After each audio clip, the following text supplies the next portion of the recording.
So this is just something I've been fiddling with this week because so far the group has been pretty small and I've just explained a lot of things, but realizing that we want to be able to build it bigger, where somebody like you, Don, comes in and you want to figure out what the heck, okay, I just joined a group. What is this about? Where do I go? How do I learn this stuff? What happens if I want to get some help? What do I what am I doing? Because this is going to quickly turn into like an experience that you have when you move to a new university. And you're a freshman, you're like, I'm living in a dorm. Where's my classes? How do I know what time it is? What's the schedule? Where are the counselors? Where's the cafeteria? All that stuff. So I made a start here point. As we go down to the onboarding, the question like, well, where do I start? And where would I find a map for? So this is the idea. Like I'm going to be having more maps. I'm going to have a whole place that well, I'll show you in a second. That's going to have visuals. So these visuals, something that Tina had asked for, is like, can we just have some visuals so I can see, a different way to navigate this experience? So this is going to be an onboarding where Dawn, somebody like you or anybody else that's new that's watching this video, is like, well, how do I not get overwhelmed? Something that any of us that resonate as highly sensitive or maybe empathic, like myself, easily overwhelmed in all sorts of things in life, right? And so we want to move forward in life and learn new things without going into a full lockdown, which is what I would do. Is I'll go into, go to a party and there's too many people and I'll just shut down internally. Nobody will see it, but what I'll do is I'll remove myself from engaging, and then I might just sort of slip out the back door in that kind of party setting. And I want to realize that we're going to be a group of highly sensitive people on here, and whether it's a new setting like this or we've got something coming up in our personal life and it's taking all of our time and energetic resources, like we're always kind of coming back to life, going out the back door, dealing, coming back to life. And how do we know where we are? How can it be relatively easy to be away for a couple of months and then, or, a couple of days and come back and figure out like, okay, where am I? Because this is an entire life's work that we're talking about here in this information. And so it can be really easy to get that fascinated and mystified and lost and depressed and leave. And one of the things that can be traumatizing is when we're that bird in the flock flowing along and then something happens to the bird goes in the trauma state and the bird falls out of the flock. Then we're isolated, we're lost, we feel left behind. And then that's a good place. That's a great way to make somebody die, is if they've lost, is when you've got a bird sitting on the ground, like I don't want to make a big dramatic story out of it, but I tie everything together. So I found this new program on the computer and it's been helping me. So where do I start? There's a Q&O, which is a question and opinion. And Don, I told you about that. And the new folks on here, that's on the first Tuesday of every month. There's a live conversation like this that we're having here, but there's also a Facebook group that when you signed up, you should have access to. Facebook group, and on the main feed there on the Facebook group, you can always post a question. Be like, hey, help, or what do you think about this? Or any kind of questions are okay. You can also text or Facebook Messenger me directly, is a thing that can happen. Be like, hey, I'm help. I don't even know. I'm kind of lost and I don't even know what to ask. That's one that comes up for me. Like, I don't even know what I don't know, but I know that I don't know something. Can somebody even help find me? I'm like a kid lost in the store. Like they wouldn't even know where to look. Right. So the kid gets the instruction, just stay where you are, grab a telephone pole, or just, stand there in the wherever you are, and then we'll come find you.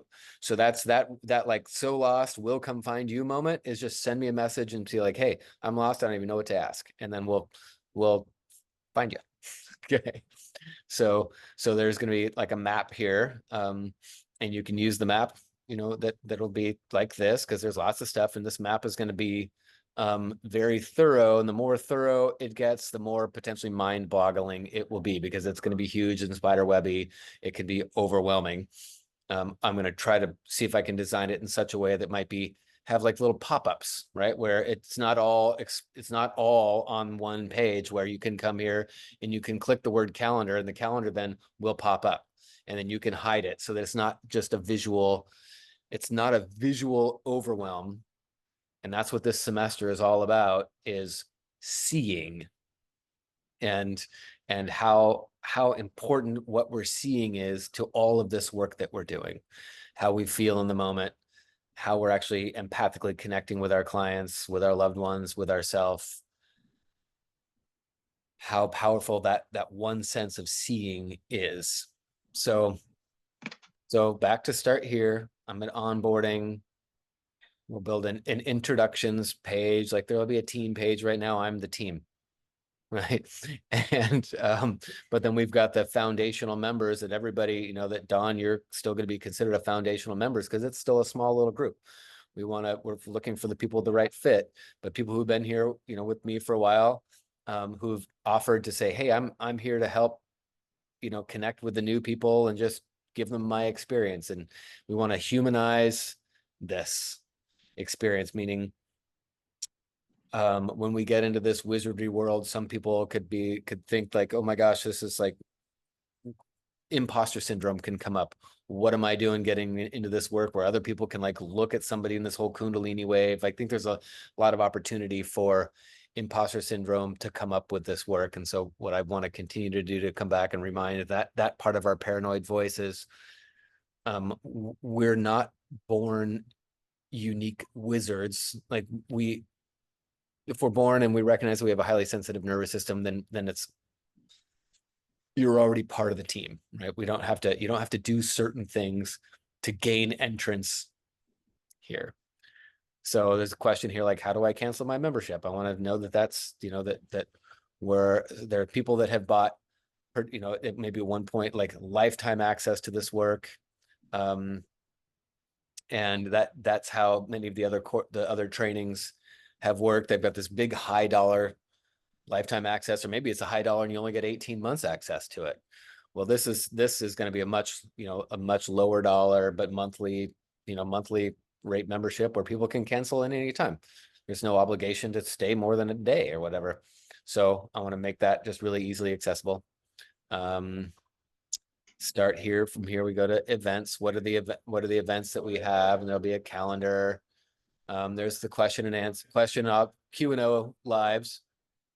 There's lots of noise in the background here. Sorry about that if that's interfering with hearing me. Still hear me okay? Okay. So we found that right now Tuesdays are a good day, that at this time, that the first Tuesday of the month is up here, is the Q&O. The second and fourth Tuesdays was what we are right now. We're at the second Tuesday will be the trainings for whatever we're going over this semester, which is the seeing program.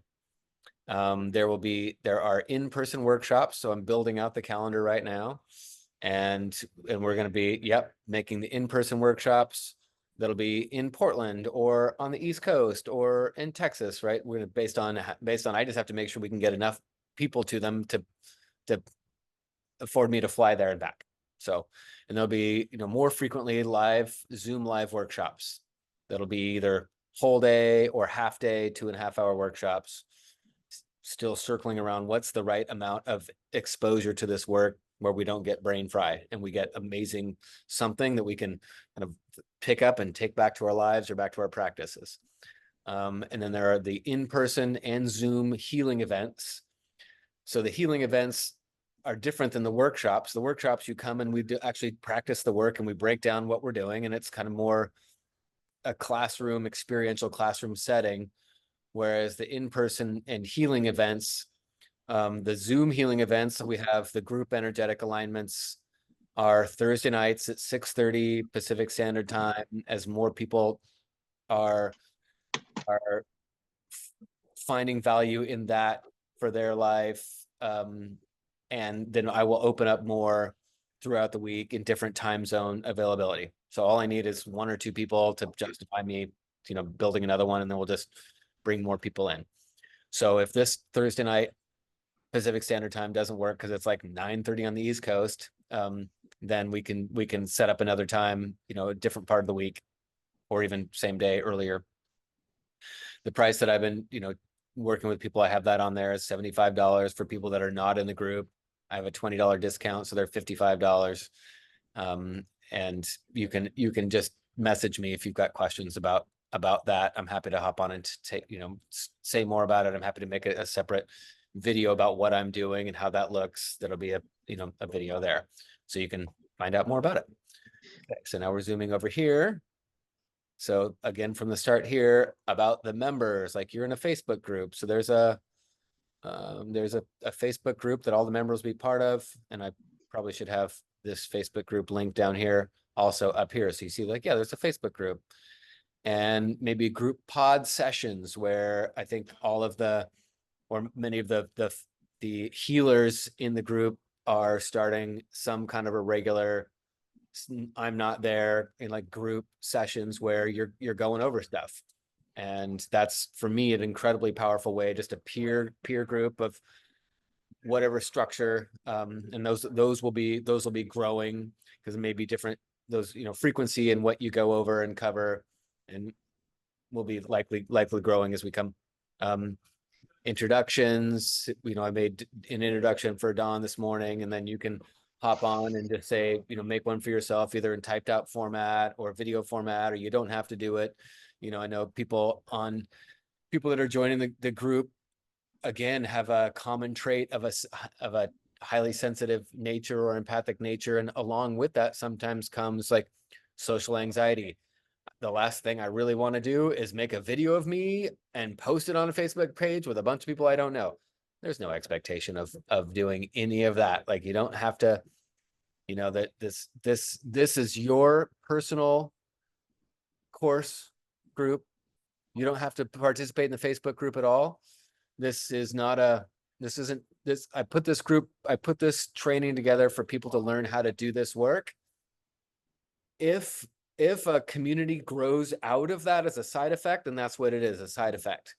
But I didn't put this together to build a community, and then a side effect of the community would be a training. I put this together as a training. Then if you want to engage in, if it feels like it serves you in your life and your growth and your training, to find people on here that you find reward in your life and your growth, great, foster those relationships. And we want to have that one of the best ways to learn this work is in a group setting, like doing exercises with your peers, and not in the lecture setting where I'm just barking at stuff and you're taking orders, but it's actually in the dialogue kind of breakout room setting. So I'm happy that a side effect of me continuing to build the discussion around this work is that there's been some background, like friendships that have formed, in the membership. So that's been really cool for me to see.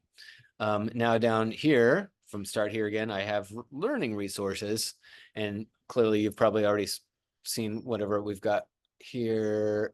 I'm going to do this. Okay. So I'll scam up here. So I can't, if you raise your hand right now, I can't see it because it's on the right side of my screen. So learning resources, we've got modules, and right now that's on Member Vault, where you can go to your Member Vault and have access to that. Now, this is all in the last couple months. I put that together. So that's still in currently early stages of development, but all the modules will be housed there. I may end up this year moving over to like Member Vault, I think is the name of it. Mighty Networks. Member Vault's what we have now. Mighty Networks, where I can more easily house the modules, the Q&O recordings. I can have an events page where you can pull up the calendar. You can have a link. All of this will be able to, you have access from this one place where you can go to the events. There'll be an events tab, which will include the lives that are coming up, will include the live workshops and the events that are coming up in the future. So it'll be kind of a one place that you can go to the main feed, and you can have access. And instead of the Facebook group, that function might move over to the main feed on the member vaults. You'll have access to the visuals. So by visuals, I'm doing a lot more with drawing visuals, just like this. You know, how can we see where we are in a map module? So I do a lot with visuals. So there'll be a tab where you can go and see the different visuals the way that I make sense of things for myself. And then down here under semesters, winter, spring, summer, autumn, and right now we're in spring, and the semester that we're in is in the seeing. What do I mean by seeing? We'll go into that in a bit, and then we'll have one for recommended readings. You'll click on that, and so this is just things that I've found. Other people can populate, you know, those potentially, like Don just asked me last night if I had read a particular book, and so there'll be a place where people can discuss things that have been meaningful for them.